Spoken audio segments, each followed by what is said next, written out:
پیغمبر شما، معلم شما هیچگاه بدگفتار و بدرفتار و تکبری نداشتند.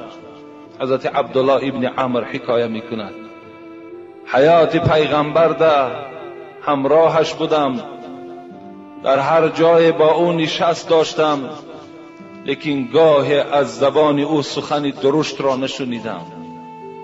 گاه از خصلت‌های پیغمبر خصلت‌های ناجا ندیدم. هیچگاه خصلت‌هایی که دل مردم آزار میدادگی باشد از پیغمبر خدا رخ نداد گفت.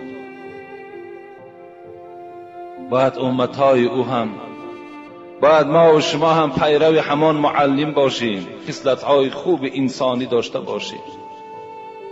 زیرا پیغمبر خدا میگوید ان احبکم الی و اقربکم منی مجلسا یوم القیامه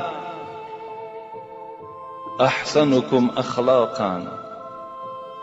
دوست داشته ترین امت به سوی من، نزدیکترین امت به سوی من در روز قیامت همان امتانی هستند که فعل خوب دارند، رفتار خوب دارند، گفتارشان خوب است، کبر در وجود اونها خانه ندارند.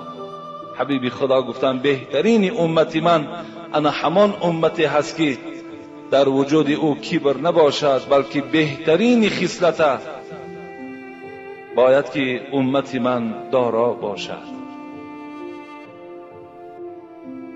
باید که هر یک امت پیغمبر از این کسلی، از این بیماری خیلی بد که کبر هست باید خالی باشد، تا که برای همه ما و شما معلوم شد که فقط کبر لایق پروردگار است و خلاص. دیگر بر هیچ کس ارزنده نیست که انسان تکبری کند. حبیب خدا میگوید ما من شیء اثقل فی میزان المؤمن یوم القیامه من حسن الخلق. روز قیامت گفتن آگاه باشید که ترازوی اعمال گذاشته می شود، همان ترازویی که امروز در نزد سوداگرها وجود دارد که در یک پله او سنگها را میگذارند، در یک پله او آن چیزی که ما خریداری میکنیم میگذارند. روز قیامت پیغمبر خدا ان همین گونه ترازو را گفت در بین همون تمام مردم خداوند برقرار میکند. اون ترازو خیلی ترازوی کلانی هست و در آن روز پیغمبر خدا گفت عملهای شما را خداوند وزن میکند، وزن میکند. یعنی در جای آن سنگها و در جای آن مواد خوراکه چه ها گذاشته می شود؟ کردارهای نیک و کردارهای بد. چگونه اگر ما از شما سوره قارعه اگر نظر کنیم، خدا میگوید فاما من ثقلت موازینه فهو فی عیشة راضیه و اما من خفت موازینه فامه هاویه وما ادراک ما هی نار حامیه. روز قیامت پروردگار خبر میدهد که ترازوی اعمال گذاشته می شود. خوش به حال آن بنده ای که فاما من ثقلت موازینه، اگر نیکی هاش وزنین آید. در یک پله ترازو نیکی ها را گذاشت، در یک پله ترازو من بدی ها ما نگذاشت، تکبری ها ما نگذاشت، بی نمازی ها و بدرفتاری ها ما نگذاشتن. خدا میگه خوش به حال همان بنده ای که همین پله ای که نیکی ها دارد و وزنین آید، فهو فی عیشة راضیه، و در جنت است بعد کشیدن این اعمال. لکن در دوام چی گفت؟ و اما من خفت موازینه، اگر کسی را که ثوابهایش سبک آمد، فهو، و در کجاست؟ و اما من خفت موازینه فامه هاویه. خدا گفت مادری وی حامیه هست، حاویه هست. و ما ادراک ما هی، چی چیز را درک کرد چیست هاویه. خدا میگوید نار حامیه، همون آتشی سوزان برای آن کسی هست که اگر کردارهای نیکش سبک آید. انا همان روز قیامت کردارهای نیکی ما و شما را وزن میکردن، نیک و بدی ما را. پیغمبر خدا گفتند در همان روز از همه دیده کدام کردار شما وزنین تر است، سنگین تر است؟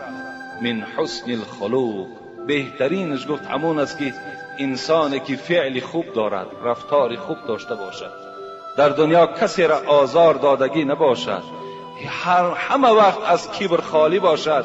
این در روز قیامت گفت نجات یافتگی هست. شاعر میگه هر کس که دلی بنده ناشاد کند، هر کس که دلی بنده ناشاد کند، جبر و ستم و جفا و بیداد کند، در حالت مرگ و وقتی جان کندن او، با درد و عذاب داد و فریاد کند. هر کسی در دنیا اگر تکبری میکند، هر کسی در دنیا از روی منصب و مالداری و شرفی که دارد بنده های خدا را حقیر میشمارد و این کبر در وجود خود راه میدهد، اینها روزی حالت مرگشان، حالت جان دادنشان خیلی مشکل است میگذرد. از این خاطر باید که از این رفتار رذیله تمام شما و تمام آن کسانی که البته بسیارتر تکبری از همون کلانزاده ها می شود. تکبری را آدم فقیر کمش تکبری دارد. حتی حبیب خدا هم گفتند لعنت الله باد به سه طایفه که یک تشکی است، یک تش فقیری که تکبری میکنه، کمبغلی که اگر تکبری داشته باشد در اینها هم لعنت آمدگی هست. لیکن بسیارتر تکبری را همان نفرهای میکنند که امروز مالدار هستند، امروز دستی بالا دارند، یا گویم حتی از صنف همین آدمهای دینی هم تکبری رخ میدهد. همان عالمهای کلان و بعض ایشان و شیخزاده های کلانی که هستند، شاید که از روی همین شرفی که خدا به آنها داده است در وجودشان تکبری میکنند و مردم حقیر میشمارند، مردم هیچ میشمارند. این هم یکی از نوع کبر هست. یعنی از اینها باید که تمام بندگان خدا باید که خالی باشد. یک حکایه را حضرت مولوی جنونی در معدن حالش میارد که برای آدمای تکبر خیلی یک درسی عبرتی هست. و میفرماید چنین گفت آن فضیل هادی را، به کوها امر شد از ذات الله، که بر روی یک کوه شمایان بگویم راز با موسی عمران. تمنا کرد هر کوی سرافراز، که در بالای من ایزید کند راز. غروری کرد و بر خود زود و بالی، که خود را او بزرگ و سرفراز دید. میگوید به کوها امر شد که در بالای یکی از کوههای شما من با حضرت موسی ابن عمران صحبت میکنم. چگونه که خداوند در قرآن هم یاد میکند و کلم الله موسی تکلیما، ما با موسی صحبت داشتیم در بالای کوه طور. و تمام کوههایی که در اطراف این کوه طور بود که خیلی قوله های بلند داشتند، خدا امر کرد که در بالای یکی از کوههای شما من حضرت موسی را میبرارم، با او صحبت میکنم. هر کوههایی که قوله های بلند داشتند، آنها گفتن البته ما بلندی در بلند هستیم، البته به البته حضرت موسی بالای ما میبراید و با ما صحبت میکند. مگر بر خود فروش و طور سینا. حضرت مولوی میگوید که حضرت کوه طور که خیلی خرد بود، نظر به این کوههای سرفراز و این سربلند که خیلی خرد که بود، و چیکار کرد؟ نیم لایق براز حق تعالی. گفت من لایق هم ندارم که بالای من حضرت موسی براید. و خداوند در بالای من با حضرت موسی صحبت کند. اینقدر کوههای بلند ماندگی نخواد که حضرت موسی در بالای من آمده و خدا با او در این بالای من صحبت کند. یعنی خودش خیلی چیکار کرد؟ پس شمارید، خیلی خودش را حقیر گرفت، یعنی خاکساری خودش نشان داد. حضرت مولوی میگوید زی پستی دید اون نوری تجلی، منور شد زی نوری حق تعالی. حضرت میگوید مادامی که وای خودش که پس گرفت، خیلی خودش حقیر که شمارید، خداوند همه حالت در آدم خاکسار و آدم عادی را دوست می‌دارد. در حال حضرت موسی را امر کرد بالای کوه تور برآی. این کوه‌هایی که حوله‌های خیلی بلند داشتند، آنها را یک طرف گذاشتند و بالای کوه تور برآمد. حضرت موسی با پروردگار راز گفت. از این خاطر اگر شهرت طمع داری، رفیقی بید مجنون شو. شاعر میگوید میخوای که شهرت در روی دنیا بلند شود، اگر شهرت طمع داری، رفیقی بید مجنون شو که او هرچند بالا میرود سر بر زمین دارد. میگوید شما اگر خواهید خاکساری را یاد گیرید، رفیقی بید مجنون شو. همین مجنون بید بینید، اگر نوده های او را راست کنید چند قدر بلند است، لیکن هرچی بالا می رود باز همون نوده هاش به طرف پایان مایل هستند. هر کسی می خواهد که شهرت پیدا کنند، میگوید با همین بید مجنون برای او درس است. الحال میگذاریم به سوال ها که خیلی سوال های زیاد است. برای شما انشاءالله جواب های اینها را خبر میدهم. السلام علیکم حاجی محترم، من یک نفر مخلص دائمی شما. من به شما سوالی دارم و از شما التماس دارم که با سوال من خود همین جمعه جواب گردانید.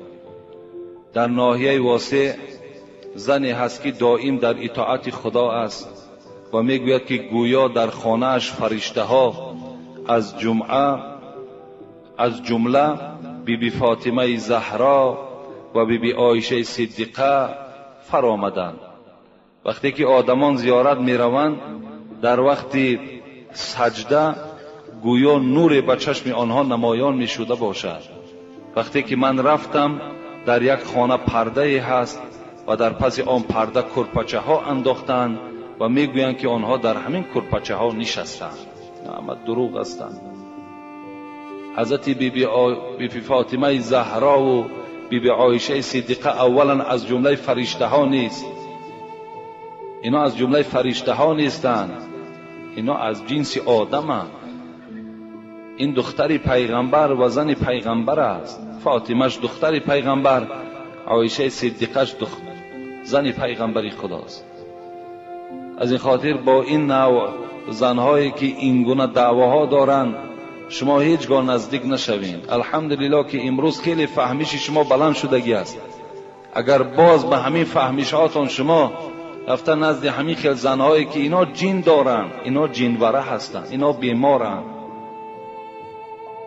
یعنی جین خودش را در همه صورت در آورده میتواند مگر در صورت حبیب خدا در آورده نمیتواند. و این زنم از کجا میداند بیبی فاطمه زهرا چگونه صورت داشت، بیبی عایشه صدیقه چگونه صورت داشت؟ این جنها خودشون در همه صورت میدرارن، آدم گمراه میکنن. از این خاطر پیش اینها نروید. اینا تبابت هم کردن میتوانند و با این طریق تبابت کردن هم شریعت ما و شما حرام میداند. ان الله لم یجعل شفاءکم فيما حرم علیکم. خداوند در آن چیزی که حرام است در او شفا گذاشتگی نیست. از این خاطر الحمدلله امروز اینقدر طبیب‌های ما وجود دارد. امروز در بین ما و شما اینقدر دعاخوان‌هایی که از قرآن دعا می‌خوانند، رقیه ها می‌خوانند، از اون جمله این دعاگوی مسجد ما و شما مولانا وجود دارد و دیگر برادرها اینجا وجود دارند که از قرآن با قرآن انسان تبابت می‌کنند. اینها را باور نکنید، نزد اینها نروید، زیرا گناهگار می‌شوید و همان غیرت مردی شما باور که از بین دور می‌شود. اینم نوعی از همون حاجت طلب کردن از مزارهاست، مثل همونها هست. چگونه مردم امروز گمراه کردن که بعضی از پیشواهای ما و شما گویا که این مزارها را میبینن و مزارها با اونا صحبت دارن، اون جن هستن، همش بیچاره گمراه میشود.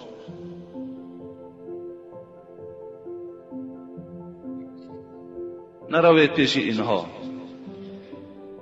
السلام علیکم اکای حاجی مرزا، زنها بی مشکل کشا میکنن، درست است یا نه؟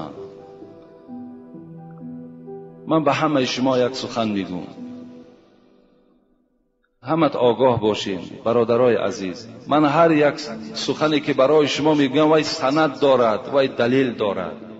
من از پیش خود هیچ صحبت کردن نمیتوانم، زیرا این صحبت های مرا تمام جمهوری گوش میکنند و در هر یک فتوایی که من برای شما میدهم من در نزد خدا مسئولم، جوابگرم. شاید که من از شما دیده از خدا بیشتر ترسم، شاید. از این خاطر من آن چیزی که میگویم فقط برای آبادی اسلام است، برای پیشرو اسلام است، برای بیدار کردن شما است. از این خاطر فقط و فقط مدد از الله پرسید، خلاص. نه پیش مشکل کشا روید، نه پیش مزارها روید، نه پیش فلانی روید. هیچ کدام اینها، قدرت اینها هیچگاه به قدرت الله برابر شدن نمیتواند. خداوند میگوید من انسان ضعیف آفریدم. انسان ضعیف است خودش. این زنهایی که مشکل کشا میکنند، آخه مشکل کشا فقط پروردگار است و خلاص، دیگر هیچ کس مشکل ما را کشاده نمیتواند. به خدا قسم آنقدر مهر و اعتقادی که شما به همان مشکل کشاها دارین، به همان مزارهایی که دارین، اگر یک نصفی همو را به خدا قسم به الله ببند، همه مشکلاتی تو کشاده می شود. تو یک شب خیز از تحت دل 2 رکعت نماز خوان، یک ساعتی 3 یا 4 شب برای خودت اختیار کن. چه مشکلاتی که داری همه پرابلمات پیش پروردگار ده حواله کن. بگو ای پروردگارا، خود گفتی نحن اقرب الیکم من حبل الورید، من از رگ گردن دیده به شما نزدیک هستم. مادامی که با ما نزدیک باشید، من راز دارم، من پیشنهاد دارم. ای پروردگار همین پیشنهادهای مرا حل کن. کنی بین همون مشکلاتی تو حل می شود یا نمی شود. کنی یک تجربه گذرانه. ما هر چی یافتیم از یاردم الله یافتیم و هیچ کس تکیه نکردیم. همه اینا باطل هستند. نه مشکل کشا رویم، از هیچ کس مدد طلب نکنین، فقط از الله مدد کنین. من مزارها میگم، اینجا برادران نویساندن که حاجی اینقدر مردم از تو ناراضی شده. میلش دنیا ناراضی شود، خدا از من راضی است، پیغمبر از من راضی است. این منبر جایی هست که باید هم از من راضی نباشه. از این خاطر وقتی من مزار میگویم، مزارها را درست زیارت کنید. برادرای عزیز، من چندین بار گفتم به شما، ما حضرت امیرجان را دوست می‌داریم، حضرت سلطان ویس قرنی را دوست می‌داریم. ما خاک پای اونها نمیشیم. ما مثل اونها در اسلام تا حال خدمت نکردیم، لیکن درست زیارت کنید. میهمانا در همینجا حضور دارن، از راحتی آمدن. 20 نفر زیاد هستند، از دیروز همراه ما هستند. خود همینا حکایت کردن، حاجی مرزا نمیگه. اینا حکایت کردن زنی را دیدیم، 2 زن با سری لوچ دیوالهای حضرت امیرجان در دیده هاشان میمالن و بوسه میکنن. آیا همین جایز است؟ همین درست است؟ خطان بها دهید. همون کسانی که از پس ما سخن میکنین، گپ میکنین، خطان آیا همین رفتن زن به مزار خودش درست است؟ آیا سری لوچ به پیش حضرت امیرجان رفتن درست است؟ خودتان حکم کنید. و فقط شما در یک صحبت حاجی مرزا شدگی نیستین، هزارها داملا را در صحبت شستگی هستین. شاید از زبان اونها هم شنیده باشین.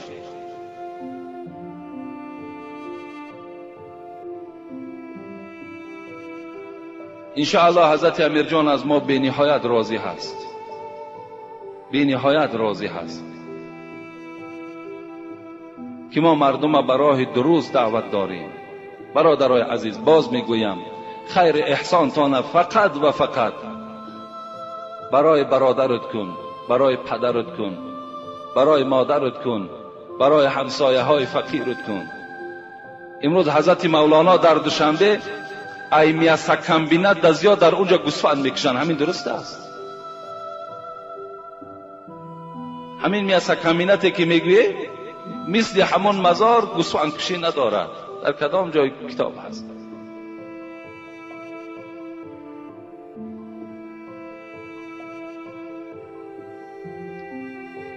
دوم، زنهایی که فرزندهای خود را میمکانند غسل میکنند یا برای نماز طهارت.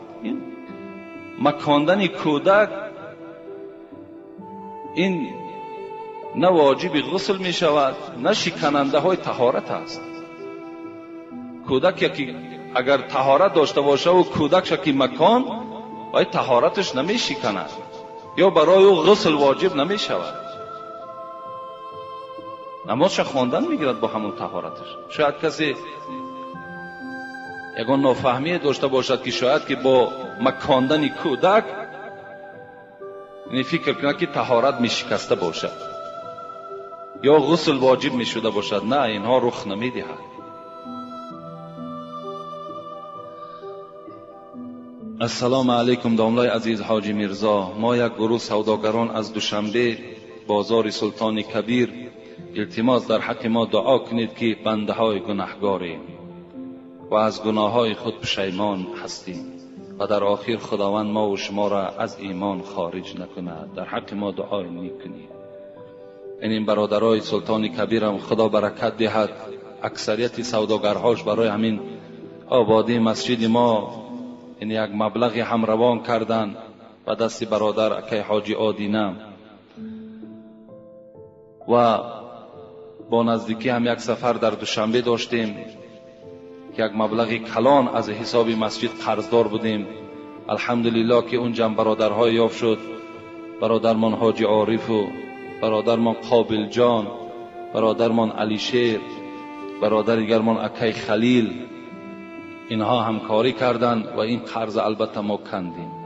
یک جا در حق همه اینها دعا کنیم که خدای مهربان دولتشان زیاده بگرداند، گناهاشون خدای مهربان مغفرت بگرداند و به تمام آرزوهای نیک دنیوی اخروی خدای مهربان موفقشان بگرداند. آمین یا رب العالمین. داملای محترم، من مادر هستم، عبادت میکنم، حج کردم. در سالهای جنگ و جدال از جمهوری قریب 10 سال بیرون بودم. از شوهرم 4 فرزند دارم. وقتی برگشتم شوهرم زن گرفته است.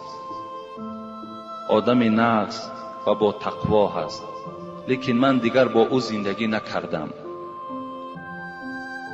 وی فرزنددار هست. سوال: آیا من طلاق طلب کنم؟ آیا در عبادتهای من خلل نمی رسد؟ و من بیان نمایید با احترام یک مادری با ایمان و مخلصی شما. این مادر در دراهای این جنگی که بالای تاجیکان بود از جمهوری بیرون شده 10 سال وارد تاجیکستان نشدند. حج کردگی آدمی با ایمان بودند.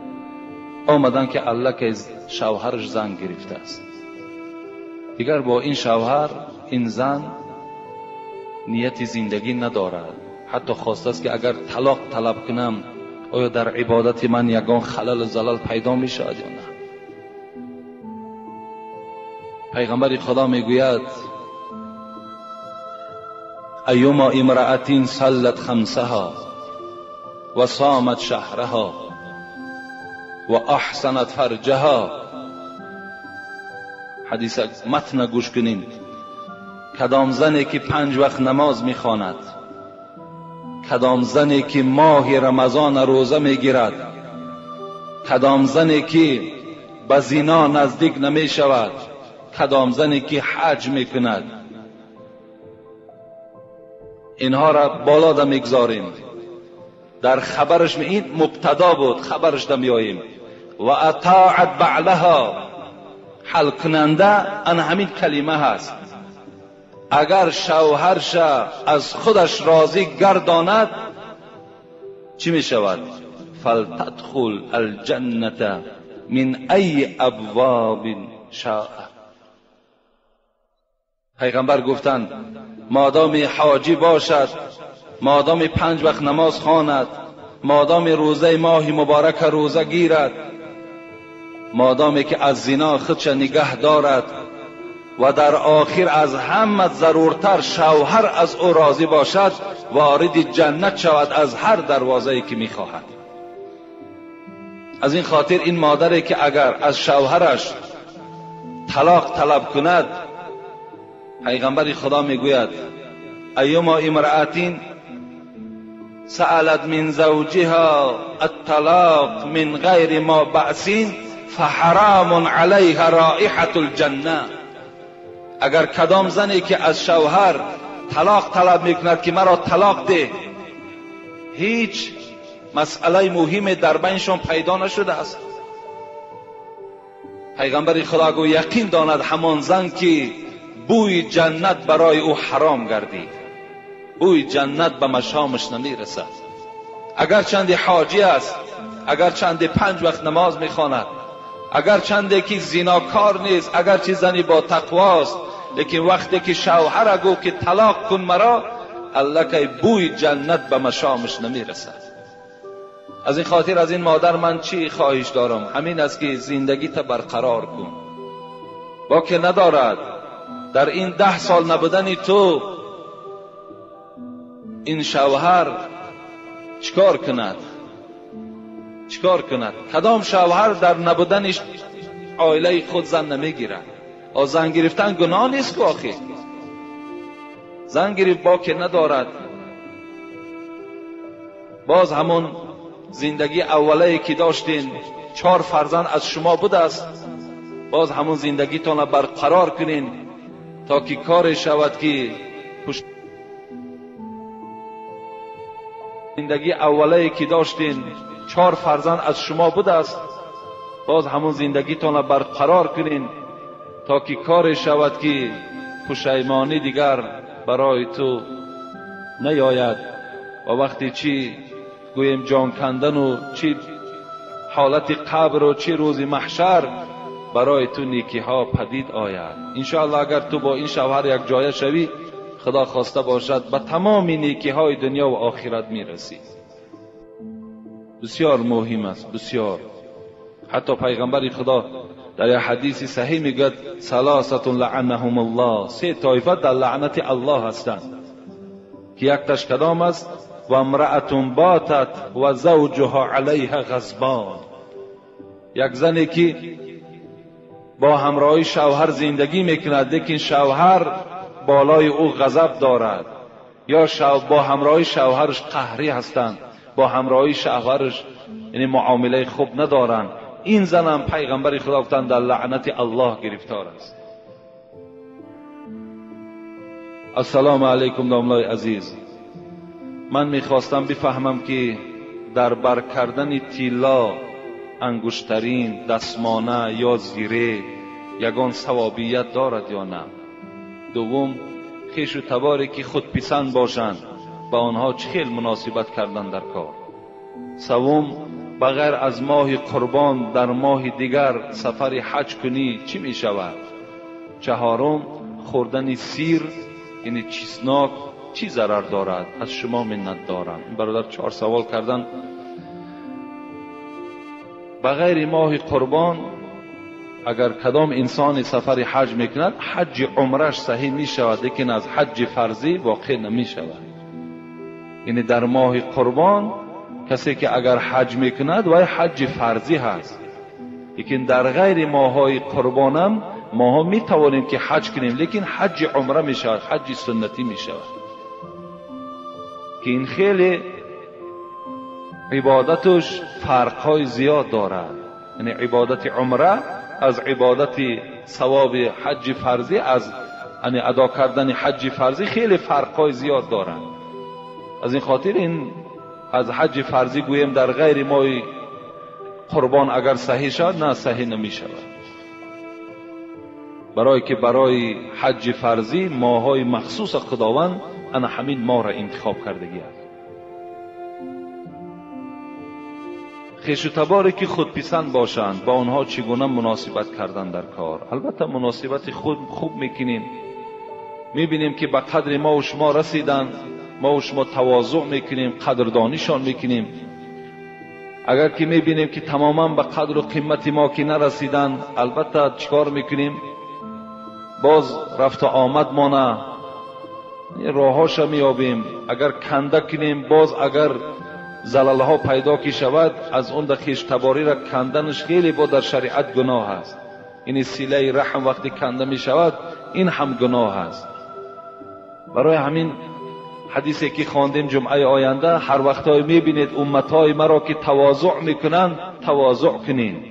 وقتی میبینید امتهای مرا که تکبری میکنند، تکبری کنین نسبت اونا. در بر کردن انگشترین، یعنی انشاءالله ما در این باب، باز در باب همین خودپسندها و در باب صله رحم اینجا سوال ها آمدگی است، باز جواب کامل انشاءالله میگردانم. در بر کردن انگشترین طلا یا دستمانه یا زیره چی ثوابیت دارد؟ یعنی البته ثوابیت ندارد اینها. یعنی برای مرد گرفتن دستمانه، گرفتن انگشترین یا زیره، اینا هم حرام هستند. اینا برای زنها جایز هستند که زنها اگر از اینها استفاده برند. بعضی حکمتش هم گفتند که حکمتش همین است که یعنی همه وقت زینت این زن را فقط زیبنده هست. یعنی این طلا که خودش از جمله همون زینت ها که هست، باید که این از زنها استفاده برند. و حتی بعضی شارعای حدیث میگویند که کدام مردی که اگر گردنبند طلا دارد یا چله طلا دارد، وی آهسته آهسته چی میشود؟ مجازش مثل زنها میشود. یعنی همون خصلت های همون زنم در وجود همین مرد پیدا میشود. و دیگر حدیث پیغمبر خدا میگوید که ابن عباس روایت میکند ان رسول الله صلی الله علیه و سلم رأى خاتما من ذهب. با یک جوان سلام کردن که دست پیغمبر خدا میگه در انگشتری طلای این جوان رسید. فی ید رجل فنزعه فترحه. حبیب خدا میگه از دست این جوان همون انگشتری را بیرون کردن، فترحه، پرتافتنش. و قال، بعد که پرتافتن چی گفتن؟ یعمد احدکم الى جمرة من نار فیجعلوها فی یدی. آیا شما میخواهین که پاره از آتش دوزخ در دست خود نگه داره؟ و طرف این جوان گفت فقیل للرجل بعدما ذهب رسول الله صلی الله علیه و سلم خذ خاتمك انتفع به. و حبیب خدا میگه رفت، چله در زمین پرتافتگی. اطراف رفیقاش گفتن، ای برادر، گفت حبیب خدا رفت گیر، گفت چله را از زمین بردار، انتفع به، میلش در دستت نکن، لیکن در یگان کار زندگیت استفاده ببر. این جوان چی گفت؟ این سخن جوان همون جوانهایی که انگشترین دارن یا گردنبند دارن. اگر فکر کنن که همین جوان مردی و همین غیرت است، این غیرت نیست و این جوان مردی نیست. جوان مردی سخن این جوان است که الحال چی گفت به طرف رفیقا؟ والله لا اخذوه ابدا بعد ما طرحه رسول الله صلی الله علیه و سلم. قسم به الله گفت دیگر من این چله را از زمین نمی بردارم بعد آنه که این چله رسول اکرم از دست من بیرون کرد، اینو من دیگر نمی بردارم. گفت یعنی چله طلا داشتن این گناه نیست اگر وای ما در خانه ذخیره مانیم برای یک روزهای بعدمان استفاده بردن، لیکن در دست کردن او یا گردنبندهایی که در گردنها دارن یا ساعتهای طلایی که دارن، اینها را برای مردها استفادهش حرام است، استفاده نکنید. و چهارم سوال کردن خوردن سیر آیا چی ضرر دارد؟ حتی حضرت عمر حکایه میکنند که در بالای منبر حضرت خطبه میخواندند، و به تمام مردم میگه در خطبه آگاه کرد که من دیدم که بار پیغمبری خدا نفرانی که پیاز و نفرانی که سیر خورده بودن از مسجد بیرونشان کرد. حضرت عمر گفتند از این خاطر پیغمبرم گفتند من اکل البصل و الثوم و الکراس هم گفتند، یعنی همین چیزهای بدبوی مثل ممکن پودینه باشد، ممکن ترب باشد، اگر اینها را کسی سیر پیاز اینها را خورد، پیغمبر خدا چی گفتند؟ فلا یقربن مسجدنا فان الملائکه تتعزى مما یتعزى بنو آدم. گفتند پیغمبر خدا که کسی که اگر سیر میخورد پیاز میخورد با این بوی بد اگر مسجد خواهد که آید، حبیب خدا گفتند با این مسجد ما نزدیک نشود، زیرا این که ملائکه ها آزار میابند از بوی بد این، چگونه که یک برادری که در پهلوی او نشستگی است آزار میابند. این اگر در پهلوی شما الحال کسی سیر خورده باشد و از پهلوی و شما آزار یابید، تصور کنید که ملائکه ها هم از این جوان است یا از آن موی سفید است آزار میابد از این بوی بد. از این خاطر شما وقتی مسجد آمدنی کشیدید اینها را نخورید. پیغمبر خدا را گفتند چگونه استفاده کنیم چسناک و چگونه استفاده کنیم پیاز را؟ گفتند پخته خورید. گفتند یعنی وقتی شما که پختید و بوی بدی وای می رود، در حالت پختگی خورید و برای شما درست می شود. و تمام آن برادرانی که در برابر این سیر و پیاز مسجدها می آیید، احتیاط کنید که لباس هاتون بوی نکند. انا همین حدیث پیغمبر خدا دلیل می شود برای تمام آن کسانی که یعنی جوربهای بویناک دارند، و تمام آن کسانی که لباس هاشون بوی میکند، بدن هاشون بوی میکند، و تمام آن جوانهایی که امروز زیر کشهاشون چیندگی نیست، جوانها و موی سفیدهایی که روز جمعه غسل نمیکنین، وقتی شما به نماز جمعه می آیید ملائکه ها از شما نفرت دارن، آزار می یابند. یک کاری کنید که یک جورابه های پوشید که در همون جای پای تو دیگر یک برادر سجده کرده تواند. مسجدها باید جای پاکیزه باشند، جای تازه باشند. شما هم وقتی روز جمعه که می شود سحر همه اسراف ها در امروز راه دادگی هستین. همین 20 درم یک صابون چی است؟ یک بار نه 2 بار بدن هاتون خف کنید، تازه کنید، زیرای کشاتون تازه کنید، زیرا که هر چی اگر شما شویدم لکن زیرای اگر زیر کشتون همون پشم ها که اگر وجود داشته باشد وای خواهی نخواهی وای بوی میکند. تازه کردن وای سنت است. اگر در پهلوی کدام شما از برادرهایی که همون جوربهای بویناک دارن اونها را شما میتوانید که با طریق اولا خبر دهید که برادر آخه این جورب تا بدر کن، از بوی بدی تو ما دیگر در این پهلوی تو نشسته نمیتوانیم. شما این در قادر هستین و این در حقوق هم دارین. شما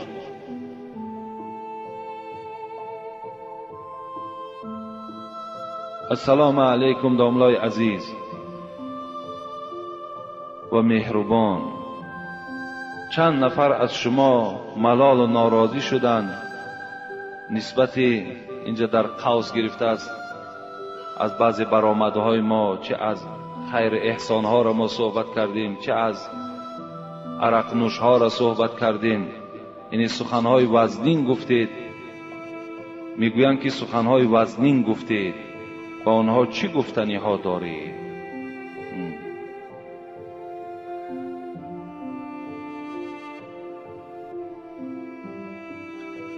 من هیچی گفتنی ندارم.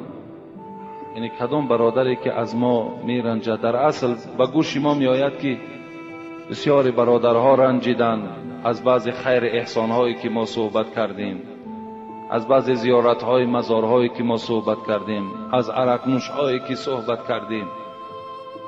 یعنی آن چیزی که ما گفتیم، ما آیت قرآن گفتیم، از احادیث های پیغمبر خدا گفتیم. باید این برادرها از ما ملال نشوند بلکه خوشنود شوند. البته دوست همون مثل متلهای تاجیکی من همه وقت توروار میگوید. ما همون توروار گفتیم. بگفتم تلخ تا شیرین شوی زود. ما تلخ گفتیم تا که تو شیرین شوی. مقصد ما این است. مقصد ما رنجاندن هیچ کدام شما نیست. امروز الحمدلله که ما را خداوند همون انصاف و همون قوت و غیرت را داد است که و برای خود باور کنید هیچ وقت پسند نمی بینم که همین میکروفونی که در نزد دهان من است، در این من صحبت هایی کنم که صحبت باشد که یعنی فقط اطراف ها را نگاه کرده صحبت کنم، یعنی برای خاطر یک نفر صحبت کنم، بلکه میخواهم تا روزی که همین میکروفون در دست ما هست به خدا قسم به جز حق دیگر چیزی صدا ندهد. فقط و فقط همین است. بعد این برادرها از ما ملال نشود. کدام اونها ناراضی هستند نزد ما آید، ما آدم خور نیستی. ما الحمدلله شعار دارم که شعار اسلامی است، لا ضرر ولا ضرار فی الاسلام. پیغمبر گفتند به کسی ضرر نرسان و از چیزی ضرر نبین. من شعارم همین است، با هیچ بنده خدا ضرر رسانیدن نیست. فقط ما را خدای مهربان امروز صاحب همین میکروفون کرده است که یک بهبودی در همین جامعه و در همین اخلاق جوانها پیدا کنیم. دیگر هیچ مقصدی نداریم. برای همین باید که این برادرایی که از ما ناراضیان خوب بشود که آمده با من صحبت کنند. چیزی ناراضیان انشاءالله من اونها را قانع میکنم. السلام علیکم اکای حاجی میرزا، مرحمت کرده با این سوال من جواب فوری دهید اگر امکانیت باشد.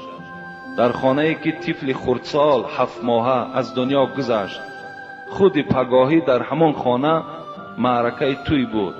با تمام صنعتش حتی عرق استفاده شد و پدر همان طفل در حالت مستی قرار داشت. من میخواهم از زبان شما شنوم که اسلام در این بابت چی میگوید. انا همین انام برادرهایی که از ما ناراضی هستند که من در باب عرق سخت گفته باشم، خود تصور کنند فرزندش از دنیا میگذرد، شب سحر خودش مست است. این فایده عرق. السلام علیکم بابای حاجی میرزا، از شما خواهش داریم که با این سوالی من جواب گردانید. در عین نماز خواندن کلوش ها را در روبرو مانی درست است یا نه؟ درست است. اگر هر پای افضالایی که دارین، من چندین بارها گفتم، پای افضالایی که ارزش قیمت دارن اونها را در همون سلفن ها پیچانده و پیشتانه بیارید. هیچ باکی ندارد. زیرا که چندین آدم های دزدم در همین بین ما و شما پیدا شدند. چندین آدم های بی انصافی که به نیت نماز نه آمدن، به نیت دزدی آمدن، چندین پای افضال های شما را گرفتند. از این خاطر بهترین صورتش برای همه شما من گفتم سلفان ها را گرفته در پهلوتان گذارید، در پیشتان میگذارید، در پهلوتان میگذارید، گذاشتن بگیرید. درست است. بابای حاجی میرزا، ما یک گروه مخلصان شما از شهر نارک با چنین سوالها مراجعت میکنیم. شخصی که در رمضان روزانه زنا کرده است و پیش در آمدن نماز خوانده است، حال این چی می شود؟ این جواب ندارد. از این ده بدبخت کسی نیست. در رمضان روزانه زنا میکند، شب امام است. این برادرای نارکی در دست من داده بودند. بعد ما در باب زنا وقتی که اگر صحبت میکنیم بعد میگم بسیار صحبتی سخت گفتی. این امامتیش تماما صحیح نیست. این امامتیش درست نیست. اگر از پس این نماز خونه نماز شما نماز نمی شود. این گونه انسان باید در مسجد راه دادن در کار نیست. کجا این امامتی میکند؟ در سفر کدامی از اینها را خوردن جایز است؟ در ضروری گوشت خوب، حق یتیم، حق دولت. در ضروری کدامی از اینها را خوردن جایز؟ یکم گوشت خوب، دوم حق یتیم، سوم حق دولت. در ضروری خداوند در سوره بقره به ما و شما خبر میدهد استعیذ بالله فمن اضطر غیر باغین ولا عادین فلا اثم علیه ان الله غفور رحیم. وقتی اگر ضرورت شدید، وقتی شما در بیابانها که ماندید، خداوند رخصت میدهد که برای شما حرام کرده ها همه مباح میگردند.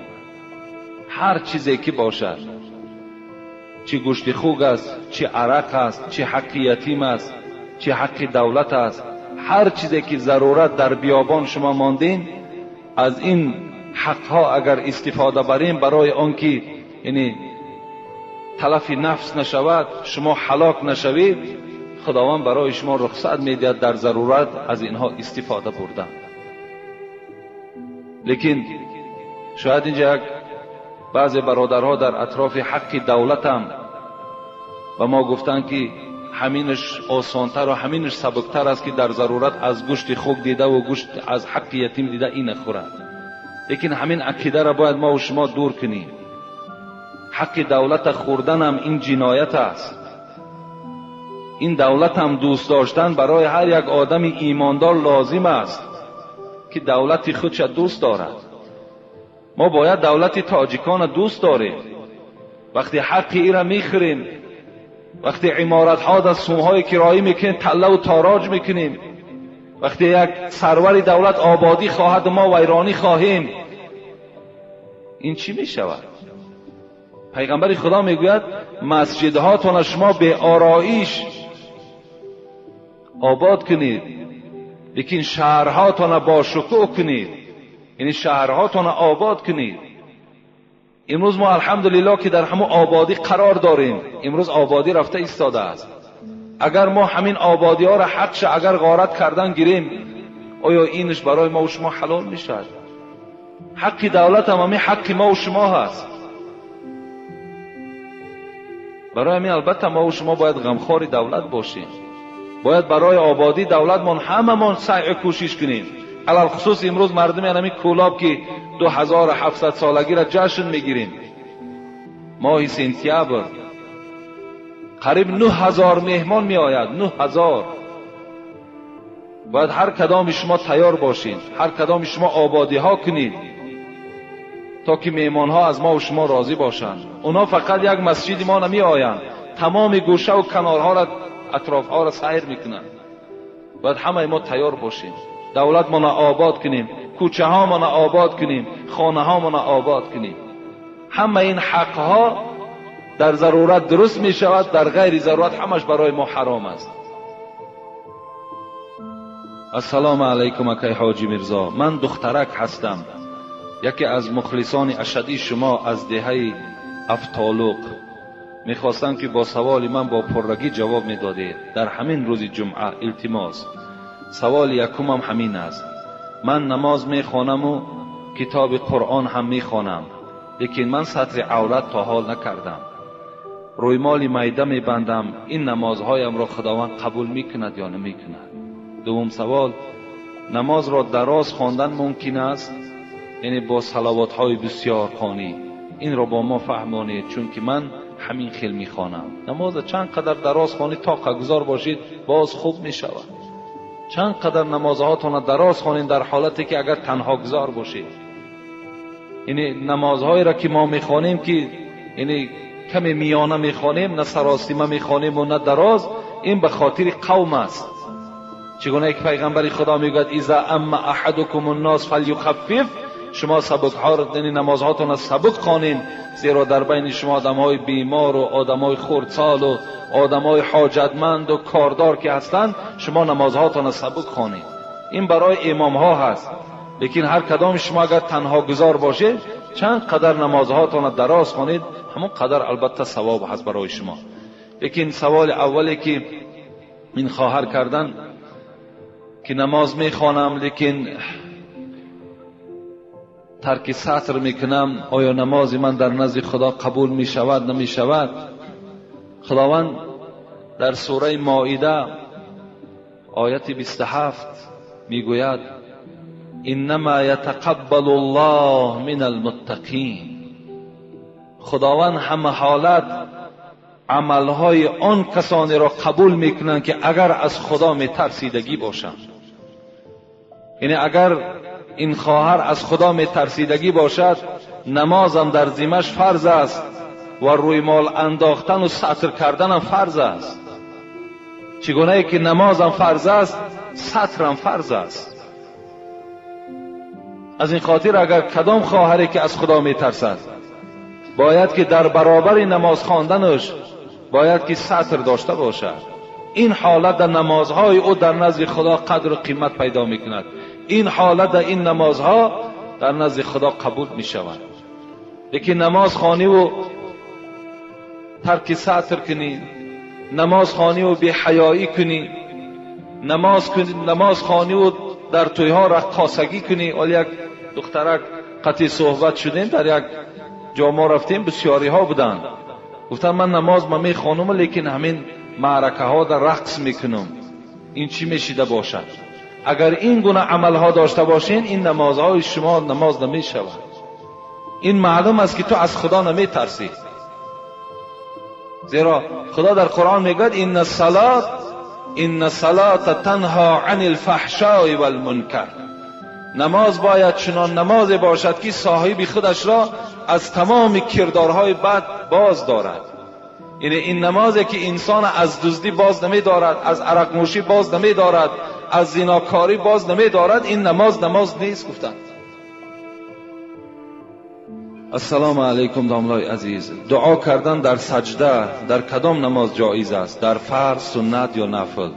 در هر نمازی که اگر شما خواهید که در حالت سجده دعا کنین، در همه نمازها صحیح می شود. این فقط برای آدم‌هایی که تنها گذار باشند، برای امام‌ها، برای اون که با قوم که وزنینی که می آید، در این حالت ما چیکار نمی کنیم؟ در حالت سجده دعا نمی کنیم. موی بلند در امام بودن خلل می رساند یا نه؟ البته برای امام، کسی که ملا امام است، اگر لباسهای خاصه داشته باشد، یعنی این بهتر می شود که اگر چه از سله انداختن و چه از جامه پوشیدن و چه از مثال موی کم داشتن، اینهاش بهتر برای امام است. اگر چنده که پیغمبر خدا گفتند من کان له شعر فلیکرمه، کدام امتی من اگر موی سر داشته باشد با که ندارد گناهکار نمی شود، فقط موی سرش تازه نگه دارد. موی سر داشتن در اسلام گناه نیست. موی سر مانین، کدامید موی سر دوست می دارید موی سر مانین، کدامید دوست نمی دارید سر تراشیدن از سرتون تراشین، چی تراشیدنش چی گذاشتنش همش سنت است، درست است.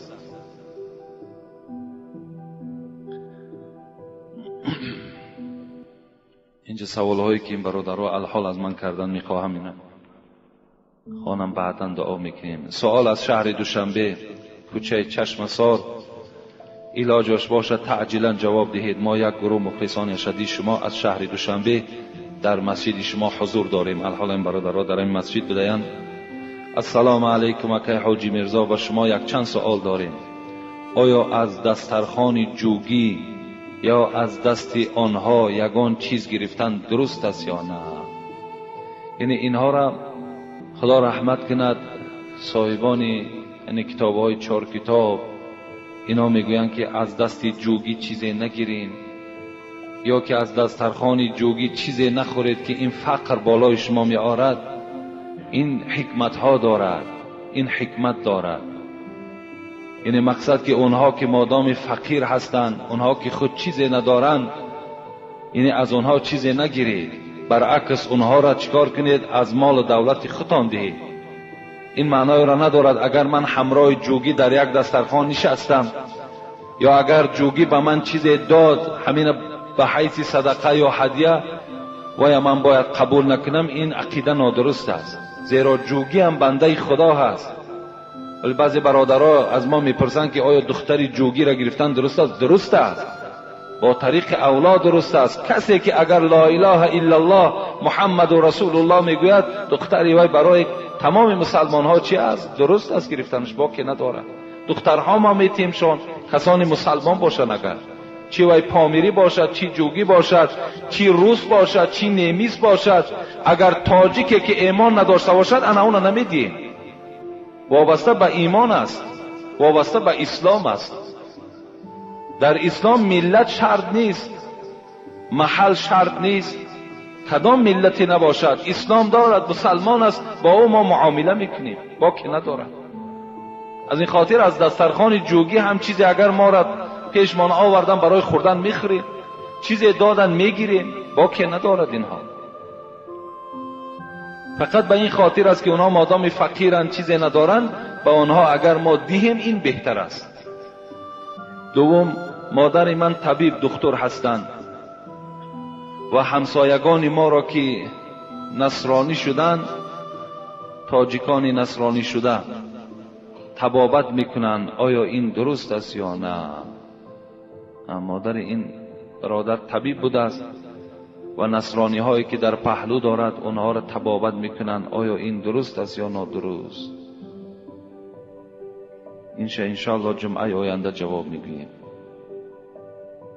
سوم، در بیگاه بعد نماز عصر رو به چین خانه منع است. نه، من نیست، جایز است. هر زمان رو به چین خانه را کردن گیرین. پاکیزگی خانه هم ان الله جمیل یحب الجمال، خدا زیبا است، پاکیزه است. ان الله النظیف یحب النظافه، هر زمان خدا پاکیزه است، پاکیزه ها را دوست می دارد. هر زمان رو به چین کنین، باکی ندارد اینها. چهارم، دسترخوان را در بیگاه شب پانیدن ممکن است یا نه؟ ممکن است. همه اینها درست هستند. اینا سوال های هستند که اگرچه در کتاب ها هست لیکن سند ندارن، اینا دلیل ندارن، اینا هیچ اساس ندارن. از این خاطر درست است آن چیزی که گفتم. التماس در باب آدمان بیمار شیشته نماز خواند درست می شود. وقتی سجده و رکوع فشار خون بلند می شود. هر برادری که اگر فشار خونش بلند می شود در حالت رکوع و سجده، اونها را با طریق اولا اجازت است که یعنی در حالت نشسته نماز خوانند. هر کسی که چی زن باشد چی مرد باشد، اگر در حالت راستا ایستاده نمیتواند، یا اینکه راستا میتواند رکوع کرده نمیتواند، یا سجده کرده نمیتواند، یعنی این حالت ها که بیماریش تا چند افزون میشود، برای اینها درست است که اونها در حالت نشسته نماز خوانند. و آخر دعوانا ان الحمد لله رب العالمین. اینجا چند برادرها هست، انشاءالله در حقشون الحال میخوانم، دعا میکنیم. لا اله الا الله وحده لا شريك له، له الملك وله الحمد، يحيي ويميت وهو حي لا يموت.